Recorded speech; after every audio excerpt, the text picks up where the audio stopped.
Hello, ರಮೇಶನ್ ಮನೇಲಿರೋ ಕೋಳಿ ಸುರೇಶನ್ ಮನೆಗೆ ಹೋಗ್ಬಿಟ್ಟು ಮೊಟ್ಟೆ ಇಕ್ಕುತ್ತೆ. ಇವಾಗ ಮೊಟ್ಟೆ ಯಾರ್ದು ಅಂತ ಹೇಳಪ್ಪ. ಮೊಟ್ಟೆ ಈಗ ಸುರೇಶನ್ದೆ, ಯಾಕಂದ್ರೆ ಕೋಳಿ ಸುರೇಶನ್ ಮನೇಲಿ ಬಂದಿರ್ತಲ್ಲ, ಯಾರ ಮನೇಲಿ ಬಂದ್ ಮೊಟ್ಟೆ ಇಡುತ್ತೋ ಅವ್ರದೇ ಮೊಟ್ಟೆ. ಇಲ್ಲ ಲೇ, ಇಲ್ವಾ? ಮತ್ತಿನ್ಯಾರ್ದು ಮೊಟ್ಟೆ? ಕೋಳಿದಲ್ಲಿ. ಈಗ ಒಂದ್ ಆನೆ ಈಜಾಡ ಕೆರೆ ಒಳಗ್ ಹೋಗುತ್ತೆ, ಆಚೆ ಹೆಂಗ್ ಬರುತ್ತೆ?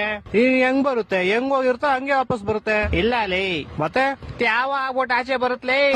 ಹೊಟ್ಟೆ ಎಷ್ಟು ಉರ್ಸ್ತಾವ್ರೋ ಆ ಭಗವತ್ನ ನೋಡಿದ್ರೆ. ಒಬ್ಬ ಹುಡುಗ ಪ್ರತಿ ವರ್ಷ ಅವ್ನ್ ಬರ್ತಡೆಗೆ ಉಂಡಿಗೆ ₹1 ಆಗ್ತಿದ್ನಂತೆ.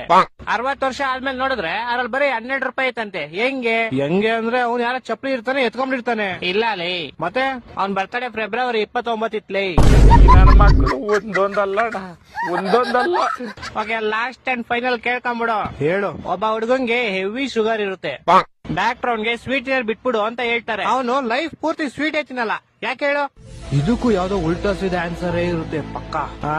ಯಾಕಂದ್ರೆ ಅವ್ನ್ಗೆ ನಾನ್ ಹೇಳ್ತೀನಿ ಕೇಳು. ಹೇಳು. ಯಾಕಂದ್ರೆ ಆವಾಗ್ಲೇ ಹೇಳದ್ನಲ್ಲ, ಅವ್ನಿಗೆ ಶುಗರ್ ಇರುತ್ತೆ, ಡಾಕ್ಟರ್ ಇರ್ತಾರೆ, ಅದಕ್ಕೆ.